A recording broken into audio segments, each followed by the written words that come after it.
అన్నా నీకు పంపకాలు సరిగ్గా రావు, నేను పంచుతా, న్యాయంగా పంచుతా ఇద్దరికి అని అంట. అన్న తర్వాత మొట్టమొదట దుప్పటి తీసుకున్నారంట. దుప్పటి తీసుకుంటే నారా లోకేష్ ఏం చెప్పారంట, అన్న న్యాయంగా పంచుకున్నావన్న ఈ దుప్పటి, దీన్ని పొద్దునంతా నువ్వు వాడుకో, రాత్రి అయితే నేను వాడుకుంటా అని అంట. ఆ న్యాయంలో పంచినావు తమ్ముడు అని చెప్పి దుప్పటి తీసుకున్నాడు పవన్ కళ్యాణ్. తీసుకున్న తర్వాత పొద్దున ఎండకు దాన్ని కప్పుకోలేకున్నారంట, వేడి అయిపోతేనే సాయంత్రం అయితేనే లోకేష్కి ఇచ్చినాడు. పాపం లోకేష్ తెలివైనాడు కదా, చలికి బాగా కప్పుకొని పండుకున్నాడు. అంటే దుప్పటి లోకేష్కి ఉపయోగపడింది, చంద్రబాబుకు ఉపయోగపడలే. అయిపోయిన తర్వాత పవన్ కళ్యాణ్కి ఉపయోగపడలే. అయిపోయిన తర్వాత ఇద్దరు చెట్టుకాడికి పోయినారు. చెట్టుకాడికి పోతే మళ్ళా లోకేష్ వచ్చి, అన్న ఇది కూడా న్యాయంగా పంచుతానా, నేను అధర్మం పాటించాను అని చెప్పి, చెట్టు పై భాగం అంతా నేను తీసుకుంటా, కింది భాగం అంతా నువ్వు తీసుకోండి నాన్న అంట. అంటే చెట్టుకు నీళ్లు పోసేదంతా పవన్ కళ్యాణ్, వచ్చిన పండు తినేదంతా లోకేష్.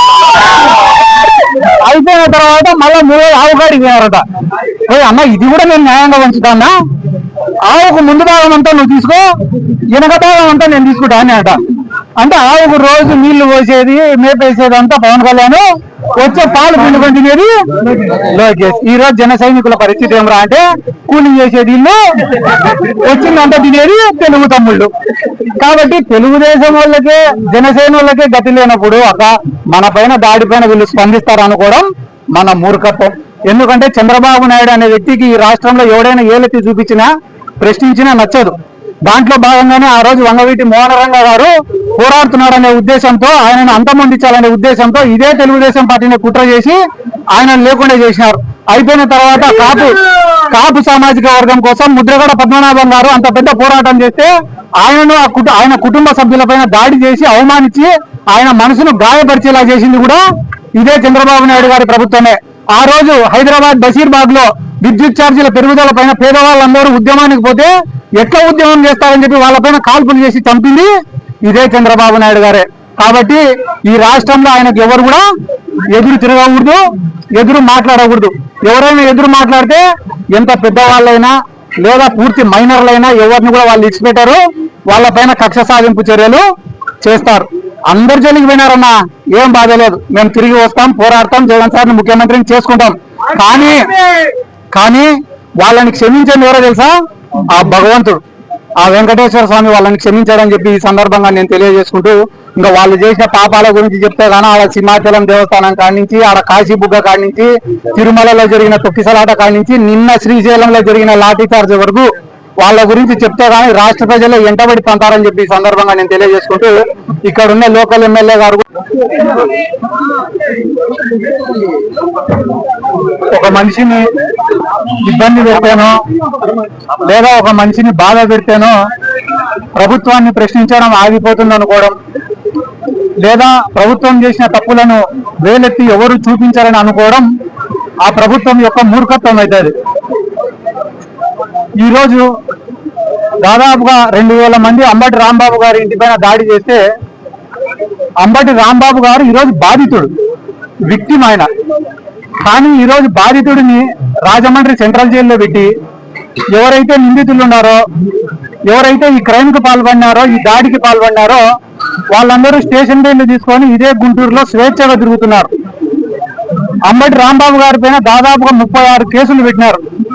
అంటే ఈ ప్రజాస్వామ్యాన్ని కూలీ చేయడమా కాదా అనేది రాష్ట్ర ప్రజలందరూ కూడా ఆలోచించుకోవాల్సినటువంటి అవసరం ఉంది. ఎందుకంటే అంబటి రాంబాబు గారు సామాన్యమైన వ్యక్తి కాదు. ఎందుకంటే ఆయన ఒక మాజీ ఎమ్మెల్యే, మాజీ మంత్రి, ఉమ్మడి రాష్ట్రంలో ఏపీఏసీ చైర్మన్ గా పనిచేసినారు, అనుభవం ఉన్న నాయకుడు. ఆయన వయసు కూడా దాదాపు 67 సంవత్సరాలు 70 సంవత్సరాలు ఉంది, ఒక సీనియర్ సిటిజన్ ఆయన. అటువంటి వ్యక్తి పైన ఇంత కక్ష సాధింపు ఉంటే ఇంకా ఈ రాష్ట్రంలో సామాన్యులకు భద్రత ఉందా లేదా అనేది ప్రతి ఒక్కరు కూడా ఆలోచించుకోవాల్సినటువంటి అవసరం ఉంది. ఎందుకంటే గాలిలో ఒకసారి ఎమ్మెల్యేగా గెలిచి ఆ తర్వాత 5 ఏళ్లకు ఎన్నికలకు కూడా కనపడకుండా పోయిన వాళ్ళు ఈ రాష్ట్రంలో చాలా మంది ఉన్నారు. కానీ అంబటి రాంబాబు గారు అట్లా కాదు, గెలిచినా ఓడిపోయినా ఒక పార్టీని, ఒక నాయకుడిని, ఒక సిద్ధాంతాన్ని, వైఎస్ఆర్ కుటుంబాన్ని నమ్ముకొని చిత్తశుద్ధితో కమిట్మెంట్ తో పనిచేసినటువంటి నాయకుడు అంబటి రాంబాబు గారు. నిన్న అసెంబ్లీలో ఆయన జైల్లో ఉన్నారు, ఆయన పైన 30 కేసులు పెట్టినారు. అయినా కూడా కలుపుమంటే చాలలే వీళ్ళకందరికీ. నిన్న తెలుగుదేశం పార్టీ వాళ్ళు ఫీజు రియంబర్స్మెంట్ బకాయిలు ఏమైనారా అంటే సమాధానం లేదు. ఆరోగ్యశ్రీ సేవలు ఎందుకు ఆపేసినారా అంటే సమాధానం లేదు. 99 రూపాయలకే ప్రభుత్వ భూములన్నీ కూడా ఎందుకు ఇచ్చేస్తున్నారంటే సమాధానం లేదు. హోమ్ మినిస్టర్ ఏం మాట్లాడుతుంది వీటికి సమాధానం అడిగితే తెలుసా? అంబటి రాంబాబు గారు ఇట్లా అన్నారట.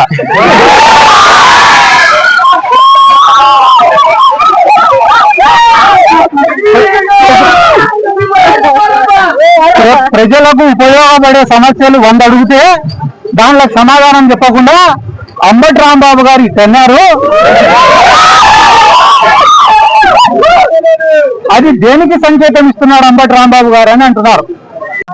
మనసుతో ఆలోచించే వాళ్ళు, మనస్సాక్షితో ఆలోచించే వాళ్ళు, దైవభక్తి ఉన్నవాళ్ళు, దేవుడి పైన నమ్మకం ఉన్నవాళ్ళు, జనసేన పార్టీలో కావచ్చు, తెలుగుదేశం పార్టీలో ఉన్న వాళ్ళు కూడా 80% మంది ఈ లడ్డూకు సంబంధించి వాళ్ళు చేస్తున్న తప్పుడు ప్రచారాలను ఒప్పుకోవడం లేదు ఈరోజు.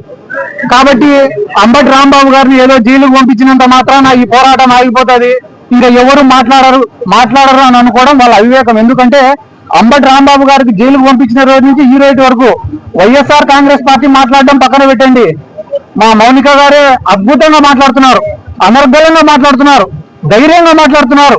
జరిగిన దాడి గురించి, జరిగిన అన్యాయం గురించి రాష్ట్ర ప్రజలకు స్పష్టంగా వివరించినారు మౌనిక గారు. నిజంగానే మీకు కూడా మా ప్రత్యేక అభినందనలు కూడా తెలియజేస్తున్నాక. ఎందుకంటే కానీ మీరు యాక్టివ్ పాలిటిక్స్ లో లేకపోయినా కూడా ప్రజలకు అంత అర్థమయ్యే విధంగా చెప్పడం నిజంగానే చాలా సంతోషం. ఎందుకంటే 10 మంది ఆలోచింపజేసే విధంగా మీరు మాట్లాడినారు. మీరు మాట్లాడిన ఒక గొప్ప మాట ఏమరా అంటే, రాళ్లు రువ్వుతున్నా, కత్తులు దూస్తున్నా, గోడల్లో నుంచి గుణపాలు దింపుతున్నా కూడా అంబటి రాంబాబు గారు భయపడలేదంటే ఆయనకు వ్యవస్థల పైన ఉండేటటువంటి నమ్మకం అని ఒక గొప్ప మాట మాట్లాడడం నిజంగానే మా అందరికీ చాలా సంతోషించదగిన విషయం అని చెప్పి సందర్భంగా తెలియజేసుకుంటూ, కానీ ఒక్క బాధ ఏమరా అంటే మీరు ఒక తప్పు కూడా మాట్లాడినారు. ఏం మాట్లాడినారు? ఆ తప్పు అంటే పవన్ కళ్యాణ్ ఇప్పటి వరకు స్పందించాలని అని చెప్పి మాట్లాడినారు మీరు. జనసేన కార్యకర్తలను టీడీపీ వాళ్ళు ఎంటబడి కుక్కల్ని కొట్టినట్టు కొడితే కూడా ఆయన స్పందించలేక,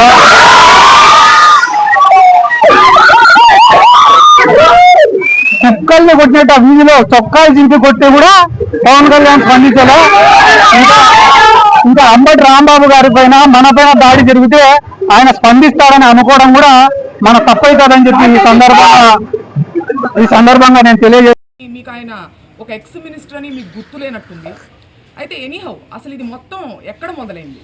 ఇది మొత్తం వెంకటేశ్వర స్వామి వారిని మీరు ఇవాళ ఒక వైసీపీకి సంబంధించినటువంటి రాజకీయ నాయకుడిగా చూస్తూ ఆయన మీద పోస్టర్లు వేసి దుష్ప్రచారం చేస్తూ ఆయనకి దుస్థితి కల్పించారు. ఈ పాపాన్ని అంబటి రాంబాబు గారు ప్రశ్నిస్తూ ప్రజల్లోకి తీసుకెళ్తుంటే దాన్ని డైవర్ట్ చేసేదానికి ఇవాళ ఆయన్ని రెచ్చగొట్టి ఆయన మీద దాడులు చేసి, ఆయన ఇంటికి సంబంధించినటువంటి మహిళలమైన మా మీద దాడి చేసి, ఆయన్ని అరెస్టు చేసి 36 అక్రమ కేసులు ఇవాళ ఆయన మీద బనాయించి పీటీ వారెంట్లు వేస్తూ ఆయన్ని ఇబ్బంది పెట్టే ప్రయత్నం చేస్తున్నప్పటికీ నా ఆత్మస్థైర్యం నేను కోల్పోలేదు, న్యాయం మీద నాకు నమ్మకం ఉంది అని చెప్పి పార్టీని ఉత్సాహపరిచే, పార్టీ శ్రేణులను, అభిమానులు ఉత్సాహపరిచేటువంటి ప్రయత్నంలో భాగంగానే ఆ సైగలు చేశారు తప్పితే ఎదుటి వారి ఇంటి మీద దాడులు చేయమని సైగలు చేయలేదని కూడా ఇవాళ నేను గుర్తు చేస్తున్నాను. అసలు ఎందుకు తగ్గాలని కూడా నేను ప్రశ్నిస్తున్నాను. రెడ్ బుక్ రాజ్యాంగం ఇక్కడ జరుగుతుంది. ఒక ప్రజాస్వామ్యంలో నియంత పాలన జరుగుతుంది. ఇక్కడ డాక్టర్ అంబేద్కర్ గారు రాసినటువంటి రాజ్యాంగానికి విరుద్ధంగా మీరు రెడ్ బుక్ రాజ్యాంగం నడిపిస్తుంటే మిమ్మల్ని క్వశ్చన్ చేయకూడదా? మళ్ళీ ఒకసారి స్పష్టం చేస్తున్నాను, మీ అక్రమానికి, మీ దౌర్జన్యానికి తగ్గేదే లేదు.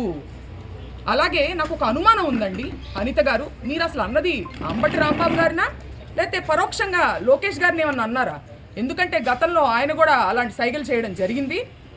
మిమ్మల్ని తిరుపతి లడ్డూ విషయంలో అబద్ధాలు చెప్పమని ఏమన్నా ప్రెషర్ చేస్తుంటే ఆ ఫ్రస్ట్రేషన్ని పరోక్షంగా మీరు ఆయన మీద చూపించినట్టు కూడా నాకు అనుమానం కలుగుతుంది. అలాగే ఈ సందర్భంలో మీరు గతంలో అమ్మ అనేటువంటి పదంలో కూడా ఎంత భూతర్థం తీసి మాట్లాడచ్చు, ఎంత అశ్లీలంగా మాట్లాడచ్చు అని చెప్పి మీరు ప్రపంచానికి తెలియజేశారు. చూసారా? ఆ ఘనత మీకు మాత్రమే చెందుతుందని కూడా నేను చెప్తున్నాను. అట్లాగే ఇవాళ మీరు తలదించుకునేటువంటి విషయం నేను ఒకటి చెప్తానండి. హోంమంత్రిగా మీ పోలీసులు ఎవరైతే ఉన్నారో మా వైసీపీ కార్యకర్తల మీద దాడి చేస్తుంటే వాళ్ళు ప్రొటెక్ట్ చేయకపోగా మిమ్మల్ని ప్రొటెక్ట్ చేయడానికి మాకు ఆర్డర్స్ లేవు అని చెబుతూ దొడ్డిదారి నుంచి పారిపోండని అంబటి రాంబాబు గారికి వాళ్ళు సలహా ఇచ్చారండి. దీనికి అంబటి రాంబాబు గారు ఏమన్నారో తెలుసా? నా ప్రాణాలు ఇక్కడైనా వదులుతాను, చావనైనా చస్తాను, కానీ దొడ్డిదారి నుంచి పారిపోయే ప్రసక్తే లేదని ఆయన చెప్పడం జరిగింది. మరి మీ పోలీసుల పనితీరు ఎట్లా ఉందో ఒకసారి మీరు ఆలోచించుకోవాలి. అలాగే ఇదే సందర్భంలో మంత్రివర్యులు లోకేష్ గారు మాట్లాడుతూ సీఎం గారి తల్లిని అన్నారు అని చెప్పి ఆయన అనడం జరిగింది. సీఎం గారి తల్లి అయితే ఒకటి, ఇంకొకటి తల్లి అయితే ఒకటా అండి? తల్లులందరూ ఒకటే కదా. మీరు పవన్ కళ్యాణ్ గారి తల్లిని తిట్టచ్చు, ముద్రగడ గారి ఇంట్లో ఉన్నటువంటి మహిళల మీద దాడి చేసి వాళ్ళని లకారాలతో మీరు తిట్టచ్చు. ఇవాళ అంబటి రాంబాబు గారి ఇంట్లో మహిళలమైన మా మీద దాడి చేసి మమ్మల్ని తిట్టచ్చు. అలాగే నల్లపురెడ్డి ప్రసన్న కుమార్ రెడ్డి గారి ఇంటి మీద మీరు దాడి చేసి వాళ్ళ ఇంట్లో 90 ఏళ్ల వయసు ఉన్నటువంటి తల్లి గారి మీద దాడి చేసే ప్రయత్నం మీరు చేయొచ్చు. జోగి రమేష్ గారి ఇంట్లో మహిళలు లేరా అండి? ఆ ఇంటి మీద కూడా మీరు దాడి చేయొచ్చు. దీన్ని ఖండించాల్సినటువంటి అవసరం మీకు లేదా? అలాగే ఇదే సందర్భంలో మీరు ప్రతిపక్షంలో ఉండంగా అప్పటి గౌరవ ముఖ్యమంత్రి జగన్మోహన్ రెడ్డి గారి మీద మీరు లండన్కి వెళ్ళారు అనే ప్రస్తావనతో మీరు ఎట్లాంటి అశ్లీల వ్యాఖ్యలు చేశారో మీరు ఒకసారి గుర్తు చేసుకుని ఆత్మవిమర్శ చేసుకోవాల్సిన అవసరం ఉందని కూడా ఈ సందర్భంగా నేను లోకేష్ గారికి తెలియజేస్తున్నాను. అలాగే ప్రశ్నించడానికే ఉద్భవించింది జనసేన పార్టీ అని చెప్పారు పవన్ కళ్యాణ్ గారు. మరి ఈ ప్రశ్నలన్నీ ఎందుకు ఆయన అడగట్లేదు అనే ఒక పెద్ద ప్రశ్న మా అందరికీ ఉందండి. దయచేసి మీరు వీటన్నిటిని ఖండిస్తూ వాళ్ళని ప్రశ్నించాలని కూడా నేను కోరుకుంటున్నాను. రాంబాబు గారిని తిట్టినట్టు ఆ ఎవిడెన్స్ ఏమన్నా లేడీ దగ్గర మాకు ఇస్తే మేము చర్యలు తీసుకుంటామని సభలో హోంమంత్రి చెప్తున్నారు. అంటే అది తెలియదు అంటారా రాంబాబు గారిని తిట్టిన సంగతి? అంటే ఎంత దురదృష్టం అంటే అండి, ఇవాళ ఆవిడ మహిళ ఒక హోమ్ మినిస్టర్, ఒక రాష్ట్రానికి సంబంధించిన హోమ్ మినిస్టర్ అనేది ఆవిడ మర్చిపోయారు. కేవలం ఒక టీడీపీకి సంబంధించినటువంటి కార్యకర్తగానే ఆవిడ స్పందిస్తున్నారు. ఇరుపక్షాల ఉన్నటువంటి తప్పుల్ని ఖండించాలి వివక్ష లేకుండా అనేది ఆవిడ బాధ్యత కాదా? ఇటు పక్కన వాళ్ళ గ్రంథాలయం చైర్మన్ వందన గారు చేసినటువంటి వ్యాఖ్యలు ఆవిడకి చేరలేదా? అవి రెచ్చగొట్టేటివి కాదా? గల్లా మాధవి గారు తరువాత రోజు దాడి జరిగి అరెస్టు జరిగిన తరువాత రోజు కూడా ప్రత్యక్ష ప్రసారంలో కూర్చుని ఆవిడ మమ్మల్ని బెదిరిస్తూ రెచ్చగొట్టేటువంటి వ్యాఖ్యలు ఖండించాల్సినటువంటి బాధ్యత హోమ్ మినిస్టర్గా ఆవిడకి లేదా అని సందర్భంగా నేను ప్రశ్నిస్తున్నాను. మీ డాడీ కేసు ఒక ఫిర్యాదు ఇచ్చారు దాదాపు 25 మంది మీద. ఎంతమంది మీద అరెస్ట్ చేసి ఉంటారు, ఎంతమంది మీద కేసు ఎఫ్ఐఆర్ రిజిస్టర్ చేసి ఉంటారు? హోంమంత్రిని మీరు ఏమైనా ప్రశ్నిస్తారా? ఏమండి, దాడి చేసినటువంటి వాళ్ళని అదే మాటలు మాట్లాడి రెచ్చగొట్టినటువంటి వాళ్ళ మీదేమో స్టేషన్ బెయిల్ ఇచ్చి పంపించేశారు. ఈయనేమో దాడి విక్టిమ్నేమో తీసుకెళ్లి సెంట్రల్ జైల్లో పెట్టడం జరిగింది. ఎటువంటి యాక్షన్ తీసుకున్నారో మీరు చూడొచ్చు కదా, అక్కడ తెలుస్తుంది కదా.